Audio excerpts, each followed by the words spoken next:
So I had a viewer ask me about my different cameras that I use. And so I was going to talk about all the different cameras I use. One of them is the drone, which you see there. It's not flying right now because, well, I had a little mishap, as you've already seen. And if you haven't, you know, just click right up here and you can see that. Or is it right here?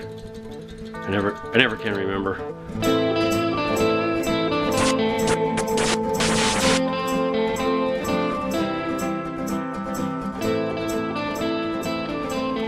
So I wanted to talk a little bit about my camera rigs and rundown so you can see that. So when I'm riding the eyeball, I have multiple cameras with me. One of the cameras that I use is the one that I'm talking to right now, is the Canon G7X Mark II. And I've had it for a good long while now. Maybe, gosh, I don't remember how long I've had it, but I'll put a link in the description there. Okay, so this is my GoPro Hero 6 Black that I ride with. This is typically my forward-facing camera, and I have it mounted on a little GoPro mount right here on the front of my Velomobile. The other camera that I always ride with is this one here. This is my Fly 6V, my Cyclink Fly 6. And I mount this on the back of the Velomobile here. Since it's designed for use on a bike with a seat post, it's got an angled connector. And so I use the aerodynamic seat connector, this piece of rubber that goes around it, and I just have it mounted to an extended GoPro mount. And then on top of that, I use this on occasion. This would be the Samsung Gear 360 camera, and that one I will mount right on top of the Velo right here. The cool thing about this 360 camera is it doesn't matter which way it ends up being mounted. Typically it goes like that, then the video seam is forward and back, but sometimes I'll change it around and make sure that it's like this so the video seam is off to the side. But since I already have forward and rear facing cameras, I set it up like this so the video seam is down the front and back, and then if I use the camera, I get good video from the sides because I already have a forward and a rear facing camera on my other ones.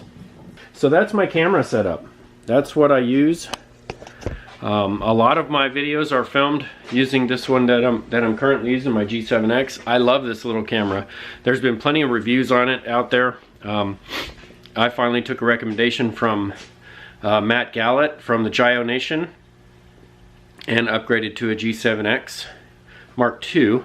He has a Mark III now, and he seems to like it. It has some better updates and things like that. But it's, you know, it's not an inexpensive camera. This cost me about I want to say it was in the neighborhood of $460 or something like that when I bought it. And so I really like it. It's got autofocus, it's got movie, I can do still shots, I can do a lot of things with it. I guess one of the things I could talk about is some of the ups and downs of all of these cameras. Of course, the GoPro is a great camera for doing action videos and movies and such, and it's a wonderful camera for capturing action video. It's not so good about capturing audio, which is why I switched to the G7X as my main camera for doing the blog and doing the talking and video the talking and speaking video.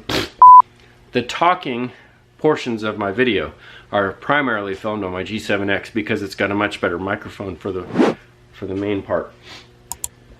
The GoPro's microphone is fine, and they do sell aftermarket ones. I had an older one. I had a Hero 3 Plus, and it worked great. The aftermarket microphones that you could buy were just a little, what is it, that little tiny RCA jack that you could plug into it.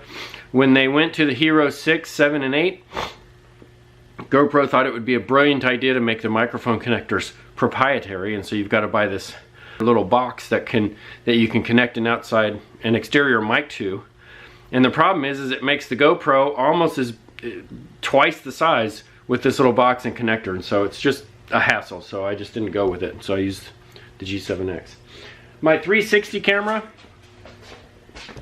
I use it a lot for long rides, for really long rides on, you know, like 100-mile rides and things like that. So my 360 camera, this is my Samsung Gear 360 camera. This is the first generation version of this. So I use this on the long rides, and I tend to use it with a time-lapse video. So it'll take a picture every 3 seconds or 5 seconds, something like that. And then I have a big time-lapse video that I can use. I really like this camera. It's got good quality. It films really clearly and things like that. The problem is processing 360-degree video. It takes forever. And upgraded to a pretty good computer that runs my Vegas Pro software, all the software that I do my editing on and things like that. So I use that, and it just takes forever to process the video. And then to process it down flat, it's not always good. And then I can't combine the 360 video, say if I wanted to process it to where it was looking flat, to where it wasn't 360, and I could point it any way I want to. I can't combine the 360 video with, say, this video. It just doesn't work out. And then of course my Fly 6 camera. I really like this camera too. It's got pretty good quality. It's captured a lot of fun things. It captured the drone crash. It captured Bill's crash. It captured people, you know, doing stupid stuff behind me and things like that. The problem with this camera is it records in AVI files, and so I have to convert them. And I use, I think I use Handbrake is what I use to convert them to MP4 video, and then I can use them inside my YouTube videos. So I really like all of my cameras. They all serve a function. They all serve a specific function, and that's why I use different ones to do different things. My GoPro is my front-facing camera. My Fly 6 is my rear-facing camera. My 360 is looking everywhere when I choose to use it. And then, of course, my handheld camera, which I do most of my vlogging on. And that's how I get all the different camera views and things like that, because there are some times where I'm out riding and vlogging and I don't want to pick up the camera. I can just scream something out, and the GoPro will pick up the audio as much as I need it to if I want to use it later. That's a little short rundown of my camera view, my camera rig that I use. If you get any value out of this, then let me know. And until next time, cheers.